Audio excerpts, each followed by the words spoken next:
सिद्धेभ्यः। ॐ नमः सिद्धेभ्यः। ॐ नमः सिद्धेभ्यः। देवादिदेव 1008 श्री शांतिनाथ भगवान की, परम पूज्य आचार्य गुरुवर्षि विद्यासागर जी महाराज की, श्री शांतिनाथ पद पंकज चंचरीका देवानराः समभवन गणना व्यपेताः। स्मितेषु मतिशक्तिविहीन तोऽपि भक्त्या प्रकर्षमुपयामि च तत् प्रभावान्। 27 से भगवान के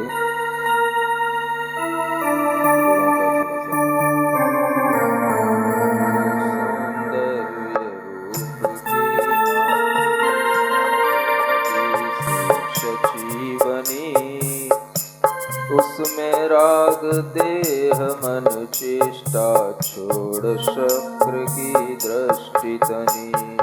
दो आँखों वाला होकर भी सहस आँख से जिन देखे, ऐसे शांति देव के तन की कांति वर्णना क्या लेके। साधन जो दिव्य दिव्य हैं देवेंद्रों के दिए गए, अपने ही सौभाग्य से पाए पदार्थ बहुमूल्य। तथा तात उपलब्ध कराए शुभ सुंदर नारी का संग। ये सब सुख अद्भुत सब मिलकर युगपत भोग रहे बिन अंग। सिरजिन शांतिनाथ का चारित हृदय कमल में भावित कर, सम्मुख होता भव्य जीव जो तब मुख नयनों से लख कर। पूजा और विधान रचा कर काल बिताता नर भव का, सफल हो रहा प्रतिपल उसका जन्म तथा क्षण आयु का। 1,00,000 परिमाण वर्ष की दीर्घ आयु के जो स्वामी, 10 चौधनुष देह है ऊंची बने हुए हैं जो नामी।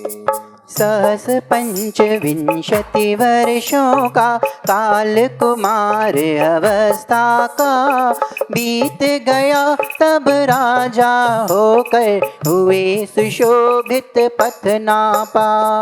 पूर्व जन्म में मन वच तन की शुभ चेष्टा के चारित से, पुण्य कर्म की परंपरा जो बांधी गई शुभाश्रित से। उन्हीं कर्म के उदय फलों में नर अनीति ना कर पाता, करो भव्य जन शुभ कर्मों को शांति चरित यही गाता। यहाँ तक आपने भगवान शांतिनाथ के चरित्र की विशिष्ट घटनाओं का श्रवण कर लिया है। काव्य नंबर 30 में भगवान शांतिनाथ के विषय में उनकी आयु, उनकी ऊंचाई के बारे में बताया गया था, और फिर उसमें एक और तीसरी बात लिखी थी, 25,000 वर्षों का कुमार अवस्था का जब काल बीत जाता है तब वह राजा बनते हैं। यह चक्रवर्तियों के लिए एक क्रम होता है, और चक्रवर्तियों के लिए अपना चक्रवर्ती पद प्राप्त करने से पहले भी उन्हें अपने अंदर अपने पुण्य से एक शासन करने का उन्हें सौभाग्य मिलता है। चक्रवर्तियों के लिए पहले उनका कुमार काल बीतता है, उसके बाद में वह एक महामंडलिक राजा बनते हैं और उसके बाद में उन्हें चक्र रत्न आदि की जब प्राप्ति हो जाती है तब वो चक्रवर्ती बनते हैं। 25,000 वर्ष का शांतिनाथ भगवान का कुमार काल बीत गया और उसके बाद में वह कुमार काल बीतने पर उन्हें उनका राज्याभिषेक किया गया। इसे राज्याभिषेक कहते हैं। राज्य पद प्रदान करने के लिए वह राज्याभिषेक किया जाता है और उस राज्याभिषेक में स्वयं इंद्र भी आकर के उस राज्याभिषेक की प्रक्रिया में शामिल होता है। इंद्र आकर के वह राज्याभिषेक की पूरी तैयारियां करता है और हर तरह के ठाठ बाट के साथ में वह राज्याभिषेक करने के लिए उन भगवान के लिए प्रार्थना करता है और उस समय पर वह उस प्रार्थना को जब स्वीकारते हैं तो उस समय पर उनके पिता जो विश्वसेन हैं वह अपना राज्यभार उन शांति कुमार के लिए दे देते हैं और वह एक राज्य पद पर सुशोभित होने वाले बड़े राजा बन जाते हैं। और उन राजाओं में भी जो महामांडलिक राजा होते हैं वो महामांडलिक राजा का पद उन्हें प्राप्त हो जाता है। यहां पर जो ये कहा गया है बीत गया जो सहस 25 वर्षों का काल कुमार अवस्था का बीत गया तब राजा होकर हुए सुशोभित पथना पर, यानी 25,000 वर्ष का वह काल बीतने के बाद, कुमार काल बीतने के बाद में वह राज्य पद पर राजा के रूप में स्वयं सुशोभित होते हैं और एक राज्य का संचालन करने के लिए राजा के अंदर जो विशिष्ट गुण हुआ करते हैं उन सब विशिष्ट गुणों के साथ में वह राज्य का संचालन करते हैं। आप विचार करें कि इतनी उम्र में 25,000 वर्ष का उनका कुमार काल था, जिस कुमार काल में उन्होंने कोई राज्य भार का किसी तरह से कोई वहन नहीं किया। कुमार काल में तो सुख से रहना, विवाह हो जाना, सुख से रहना, इंद्रों के द्वारा प्राप्त हुई हर प्रकार की दिव्य सामग्री का उपभोग करना और सुख पूर्वक जब इतना काल व्यतीत हो गया तब उन्हें राज्य संचालन का भार दिया गया। राजकुमार तो पहले से थे ही, लेकिन इस राजकुमार में भी हम देखें दो चीजें हैं, एक राजा और एक कुमार, दोनों को मिलकर के क्या बनता है? राजकुमार। इस राजकुमार के अंदर भी अगर हम देखें तो पहले कुमार अवस्था रहती है, तो कुमार अवस्था की मुख्यता रहती है, बाद में राजपने की मुख्यता आती है, तब वो राजा कहलाते हैं।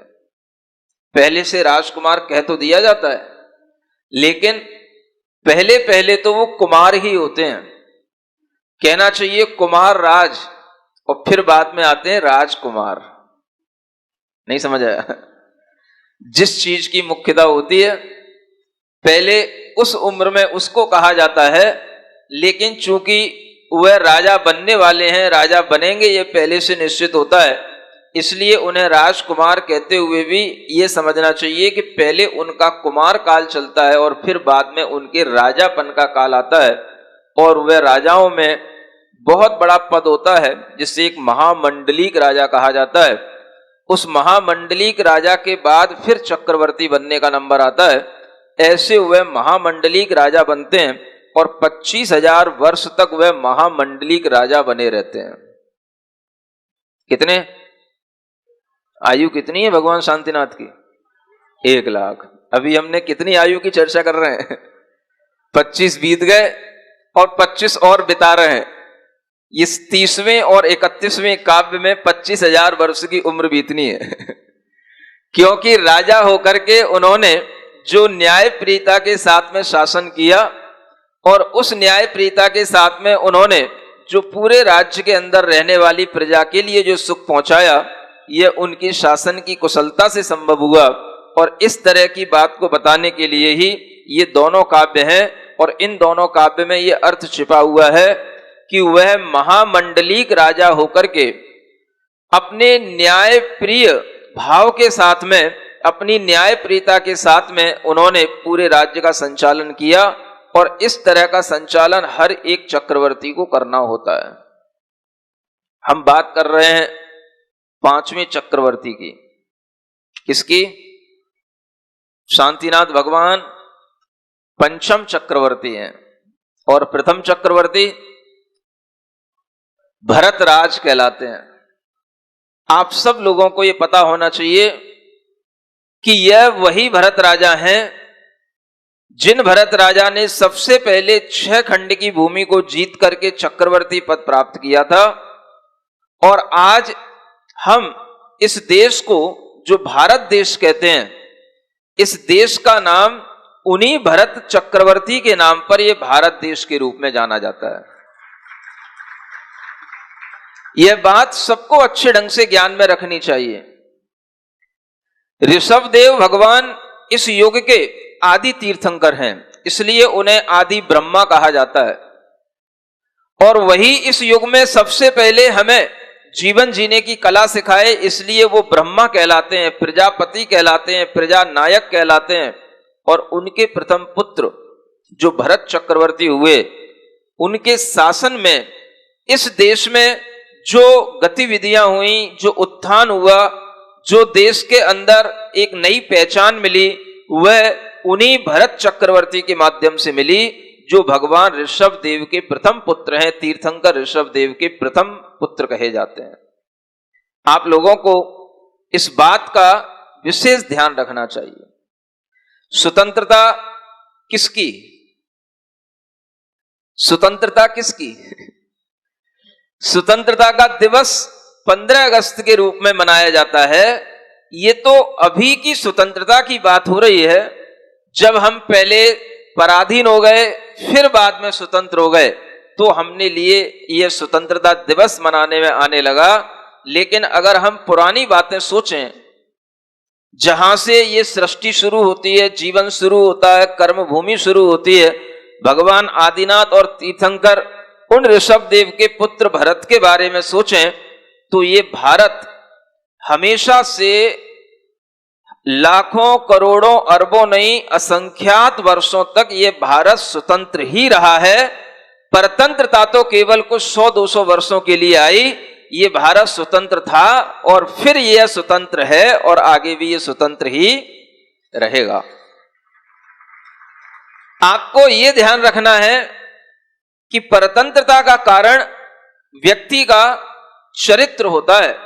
देश तो परतंत्र देशवासियों के कारण से हो जाता है, और देश अगर स्वतंत्र है तो वो भी देशवासियों की चरित्र निष्ठा से ही होता है। अगर हम देखें कि इस देश की परतंत्रता कहां से शुरू हुई, तो इस देश की परतंत्रता में सबसे पहले बंगाल देश के जो राजा थे, वहां सबसे पहले जब पुर्तगाली आए थे और वह अपनी ईस्ट इंडिया कंपनी की स्थापना करने के उद्देश्य से यहां पर आए थे, तो वह एक लुटेरे बन गए यहां पर आकर के। और उन्होंने उस पश्चिम बंगाल के उस राजा को अपने किसी भी तरह से प्रलोभन में ले लिया और उन्हें वहां का राज्य मिल गया। और वह राज्य मिलने के बाद उन्होंने अपने ऐसे पैर फैलाए, ऐसे हाथ फैलाए कि वो धीरे धीरे पूरे भारत के अंदर समाहित हो चुके। और फिर उसके बाद में उन्होंने पूरे भारत पर राज्य कर लिया। यह भारत की पराधीनता कुछ वर्षों तक चली, लेकिन इस पराधीनता के बाद में जब देशवासियों ने फिर अपनी चरित्र निष्ठा दिखाई और फिर अपने गौरव की बातें उनके दिमाग में आई, फिर उनके अंदर उनका जुनून देश के स्वतंत्रता के प्रति पैदा हुआ, तो फिर कुछ ही वर्षों में ये भारत फिर स्वतंत्र हुआ। और ये आज तक ये स्वतंत्रता का दिवस इसी कारण से 75 वर्ष होने के बाद ये मनाया जा रहा है। ये अमृत महोत्सव इसीलिए कहला रहा है कि हमने उस स्वतंत्रता को फिर से प्राप्त किया है। लेकिन ध्यान ये रखना चाहिए कि स्वतंत्र तो हम हमेशा से थे और हमेशा हमें स्वतंत्र रहने के लिए ही प्रयत्नशील रहना चाहिए। स्वतंत्रता हमारा जन्म सिद्ध अधिकार है। यह भी एक नारा आप लोगों ने सुना होगा। स्वतंत्रता हमारा जन्म सिद्ध अधिकार है, माने जन्म से ही हमें यह अधिकार मिला है कि हम स्वतंत्र हैं और स्वतंत्र हमें रहना है।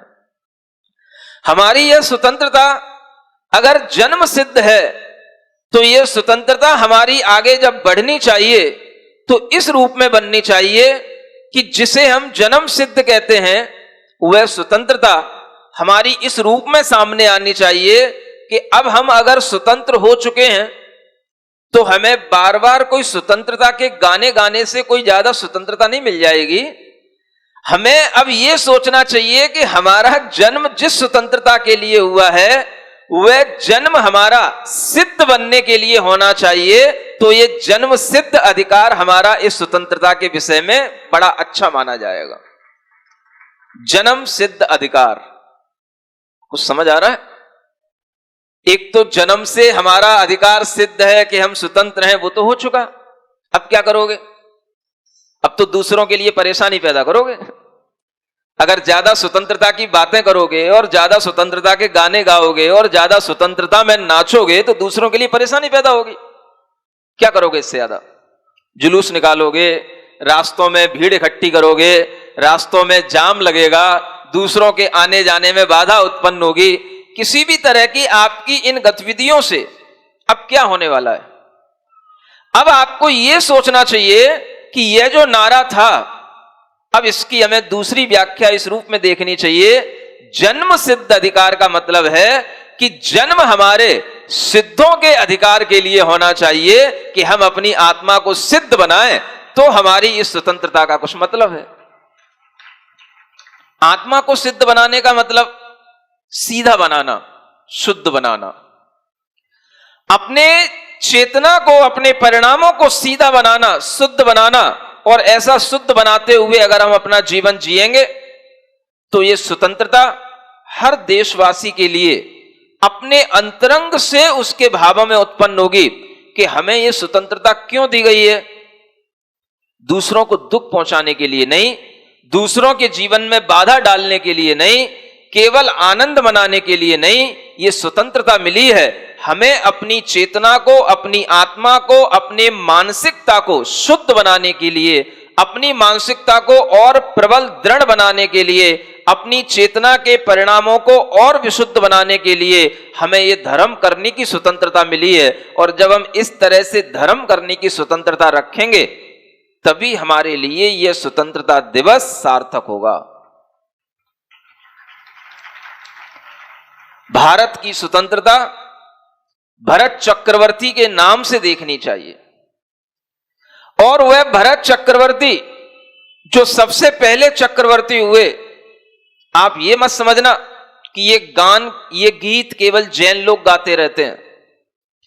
आप जैनों को यह भी पता होना चाहिए, दुनिया को यह बताना चाहिए, दुनिया के जितने भी जैनों के अलावा अन्य लोग हैं जो एक बहुत बड़ी हिंदू समाज कही जाती है, उनको भी यह बताना चाहिए कि हिंदू समाज के अंदर वेद और वेदांतरों के अंदर, अनेक पुराणों के अंदर इस बात को लिखा हुआ है कि तीर्थंकर ऋषभ देव के प्रथम पुत्र भरत के नाम पर यह भारतवर्ष जाना जाता है। इस बात की जानकारी पूरे भारत को होनी चाहिए।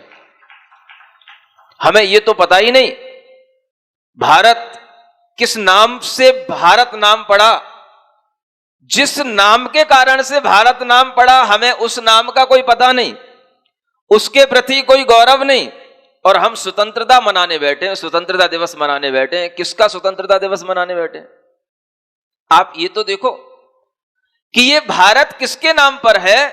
और इस बात की जानकारी अनेक हिंदू पुराणों में, चाहे वो अग्नि पुराण हो, चाहे वायु पुराण हो, चाहे मरुत पुराण हो, चाहे स्कंद पुराण हो, चाहे लिंग पुराण हो, चाहे शिव पुराण हो, सब पुराणों में यह जानकारी दी हुई है। और हर पुराण में इस बात को सबसे पहले लिखा हुआ है, ऋषभाद भरतो यज्ञे वीर पुत्र शताग्रज।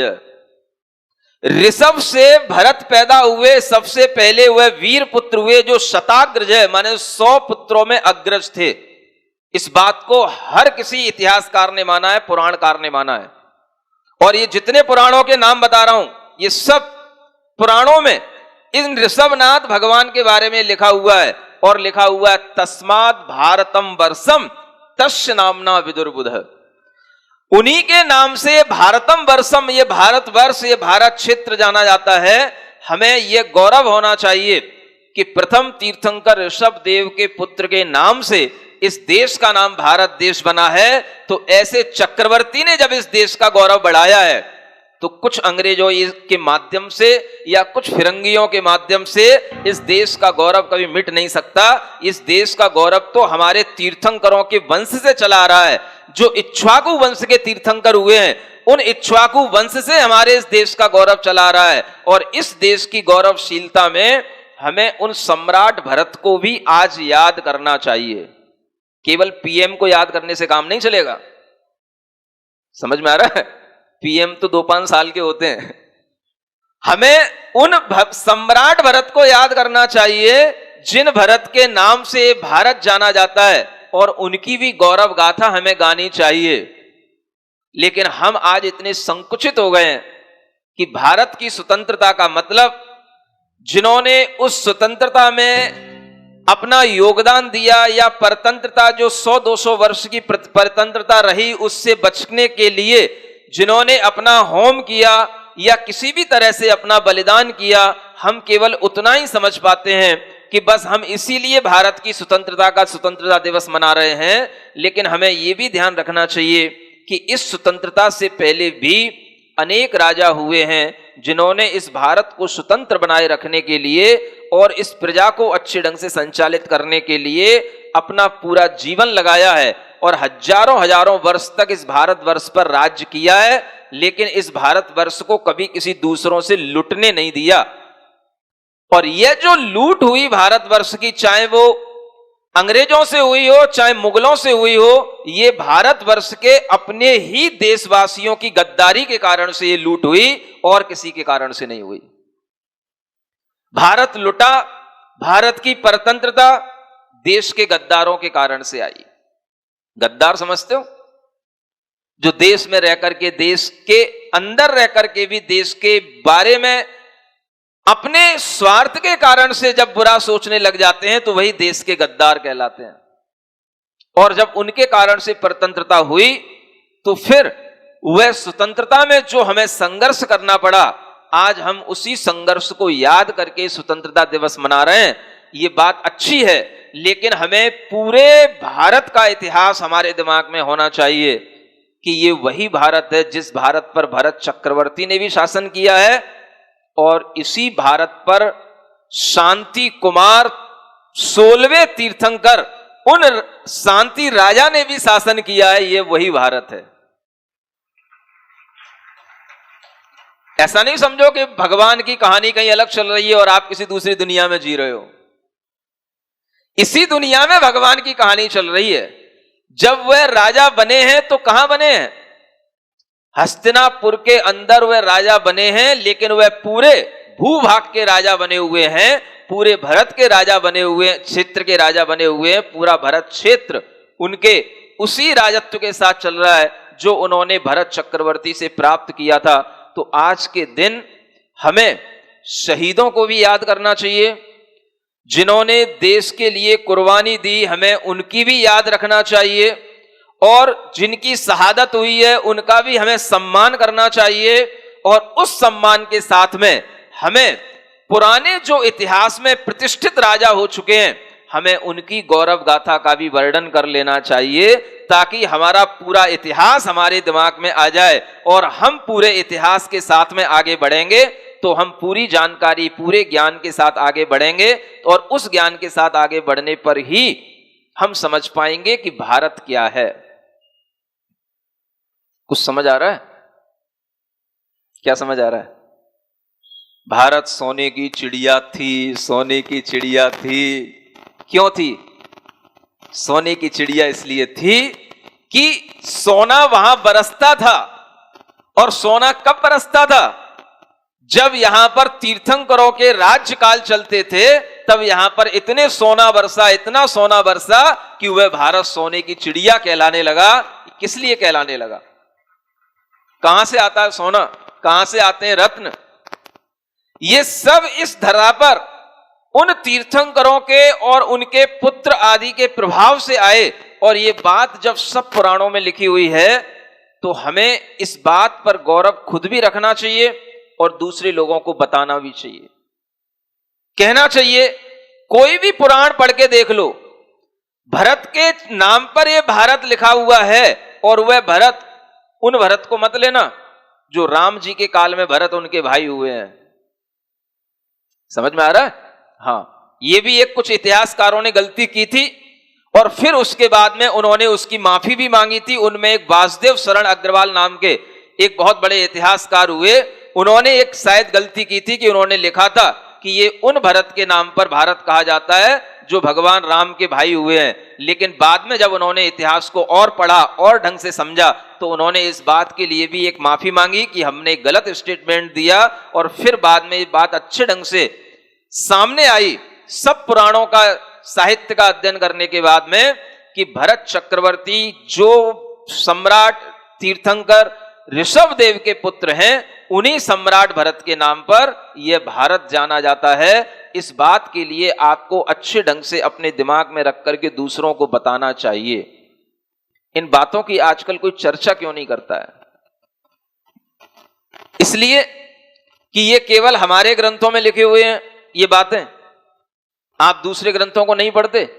हम आपको इतने ग्रंथों के रेफरेंस दे रहे हैं, इन सब ग्रंथों को, जो ये हिंदू धर्म के ग्रंथ हैं, अग्नि पुराण, कूर्म पुराण, वायु पुराण, वराह पुराण, स्कंद पुराण, लिंग पुराण, इन सब पुराणों में लिखा हुआ है। और यहां तक महाभागवत जो गीता है उसमें भी लिखा हुआ है कि भगवान ऋषभदेव के पुत्र से यह भरत का नाम, भरत के नाम से यह देश भारतवर्ष के रूप में जाना जाता है। आप लोग अपने आप को संकुचित होकर के क्यों रखते हैं? अपने ज्ञान को इस गौरव के साथ में दूसरों को बताना चाहिए कि हमारे लिए यह बहुत बड़े गौरव की बात बनना चाहिए कि जिन भरत राजा ने, जिन सम्राट ने इस देश में राज्य करके अंत में केवल ज्ञान प्राप्त किया, मोक्ष पद की प्राप्ति की, सिद्ध पद को प्राप्त किया, ऐसे मोक्षगामी पुरुष के नाम पर, इस भरत के नाम पर इस देश का नाम भारतवर्ष जाना जाता है। ये कितने गौरव की बात है? ये गौरव की बात नहीं है? कभी किसी ने इस बात पर विचार किया? भारत भारत जब ये नाम आए, तो भारत नाम आते हुए हमारे दिमाग में कौन आए? भरत चक्रवर्ती। और भरत चक्रवर्ती एक सम्राट के साथ साथ जो मुक्त हो चुके हैं, सिद्ध पुरुष बन चुके हैं, ऐसे उन सिद्ध भगवान का भी हमें स्मरण आए। और अगर ये स्मरण दुनिया के हर देशवासी को आने लग जाए, तो हर देशवासी के लिए सिद्ध गति की ओर गमन होने का अपने आप एक भाव बन जाए कि जिन भरत के नाम पर यह भारत देश चल रहा है, वह भरत सिद्धगामी पुरुष हैं। उन्होंने अपना जन्म सिद्ध बना लिया, इसलिए उनका नाम जन्म सिद्ध अधिकार के रूप में उन्होंने तो अपनी प्रसिद्धि कर ली। लेकिन हमारा जन्म सिद्ध अधिकार क्या है? स्वतंत्रता तो तब था जब हम परतंत्र थे। आज हम अगर स्वतंत्र हो चुके हैं, तो अब हमारा जन्म सिद्ध अधिकार क्या है? जन्म से सिद्ध बनना, यह हमारा अधिकार होना चाहिए। तब हमारे लिए यह नारा आज भी सार्थक होगा कि हर देशवासी के लिए जन्म सिद्ध अधिकार क्या है? हम अब अपने जन्म में सिद्ध बनने की प्रक्रिया अपनाएं। सिद्ध बनना माने पूर्ण बनना। सिद्ध बनना मतलब भगवान नहीं बनाना। तुमको नहीं समझे? कई लोगों से कहें सिद्ध बनने का मतलब सिद्ध भगवान बनना। अरे नहीं, भगवान नहीं बनना अपने को। तो भगवान नहीं बनाना हमें। आपको भगवान बनने की नहीं बात नहीं कर। अगर आपको भगवान बनने से डर लगता है तो मत बनो। क्या बनना? सिद्ध बनने का मतलब पूर्ण बनना। पूर्ण बनने का मतलब जब हम पूर्ण शुद्ध होंगे तो हम पूर्ण बनेंगे। हमारे अंदर किसी भी तरह की कमी ना हो, अभाव ना हो, किसी भी तरह से हमारे अंदर पर के माध्यम से दुख पैदा ना हो, इतनी हमारे अंदर स्वतंत्रता आ जाएगी तो हम पूर्ण बन जाएंगे। परतंत्रता से क्या होता है? क्या होता है? परतंत्रता से क्या होता है बताओ? दुख होता है। परतंत्रता से क्या होता है? दुख होता है। समझना इस चीज को। दुख किसका नाम है? अगर आपसे कोई पूछे what is the definition of दुख, सॉरो, तो क्या बोलोगे? डिपेंडेंसी। दुख किसका नाम है? परतंत्र होने का नाम ही दुख है। समझ में आ रहा है?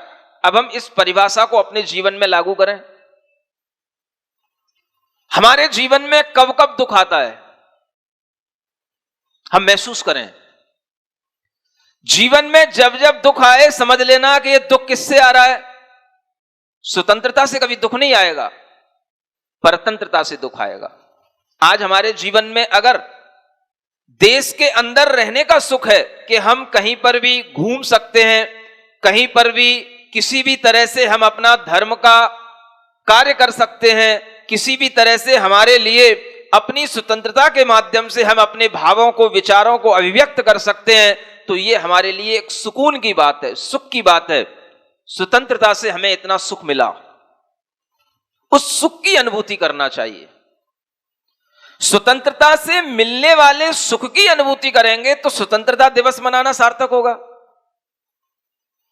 सुख की अनुभूति का मतलब यह है कि हम अगर पहले परतंत्र थे तो हम क्या नहीं कर पाते थे? हम अपने मंदिरों में धर्म नहीं कर पाते थे, पूजा नहीं कर पाते थे, हम अपने भगवान को भी बचा नहीं पाते थे, हम अपने मंदिरों में बैठे हुए, जिनालय में बैठे हुए जिन बिंबों की रक्षा नहीं कर पाते थे, हम कभी मंदिरों के शिखरों पर ध्वजा नहीं लहरा पाते थे। आज हमें अगर स्वतंत्रता मिली है तो हमें अपने मंदिरों के शिखरों पर ध्वजाएं लहरानी चाहिए, अपने जिन बिंबों की आराधना करनी चाहिए। और इस तरह से हमें जब धर्म की वृद्धि करने का भाव आएगा तो उससे पता पड़ेगा कि हां, हम सुखी हैं। जब जब हमें दुनिया में रह करके सुखी होने का भाव आए तो क्या समझना कि हम स्वतंत्र हैं, लेकिन वह सुख दूसरों को दुख पहुंचा करके नहीं होना चाहिए। पता पड़े आपने अपने घर की गाड़ी निकाली और सड़क पर अच्छी फुल स्पीड के साथ चलाने लग गए, रास्ते में जो आए उसे रौंदते चले गए, मैं स्वतंत्र हूं, मैं स्वतंत्र हूं, मैं तो बहुत सुखी हूं। इसका नाम स्वतंत्रता नहीं है। ये तो क्या हो गया? ये तो एक उत्सृंखलता हो गई। स्वतंत्रता का मतलब सुख अनुभव करना, और जब जब आपको जिस जिस चीज से दुख हो तो समझ लेना मैं उस चीज से परतंत्र हूं। उत्तम देश सुसंगति दुर्लभ श्रावक कुल पाना। सुन रहे? अगर आपको देश से, देश की अपेक्षा से स्वतंत्रता का अनुभव हो रहा है तो आप देश की अपेक्षा सुखी कहलाएंगे। अगर आप उत्तम कुल में जन्म लेकर के सुख का अनुभव करेंगे तो आप उत्तम कुल की अपेक्षा से स्वतंत्रता के सुख का अनुभव करेंगे। आप श्रेष्ठ कुल में उत्पन्न हुए हैं, इक्ष्वाकु वंश में उत्पन्न हुए, उन तीर्थंकरों के ऋषभ देव जैसे भगवान के कुल में उत्पन्न हुए हैं, वीर वंश में उत्पन्न हुए हैं। इस कुल की स्वतंत्रता से जब तुम्हारे अंदर सुख आएगा तो एक कुल का सुख कहलाएगा। अच्छी संगति, सुसंगति, इससे जब तुम्हें सुख मिलेगा तो संगति से मिलने वाला सुख कहलाएगा। और अगर तुम्हें संगति से भी दुख मिलने लग जाए तो फिर वो संगति का दुख तुम्हारे लिए परतंत्रता का दुख बन जाएगा। दुख कब मिलता है? जब हम परतंत्रता महसूस करते हैं। इस परतंत्रता को महसूस करना ही आचार्य कहते हैं कि ये नरक है। क्या है? एक सूक्ति आती है, को नरकः,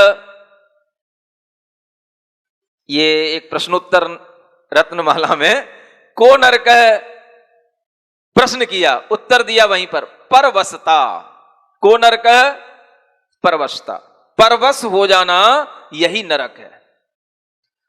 अगर हमारे अंदर ये पराधीनता अपने और भी किसी कारण से बनती है तो वो भी जीवन हमारे लिए दुखी जीवन बन जाता है। नरकों का दुख हमें यहीं पर मिलने लग जाता है।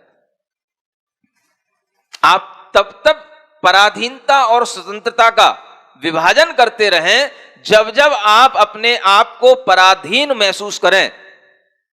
आप ये महसूस करें कि अगर हम किसी के आश्रित हैं और उसके आश्रित नहीं होने पर जो हमारे लिए दुख होगा तो समझ लेना यही हमारे लिए पराधीनता का दुख है।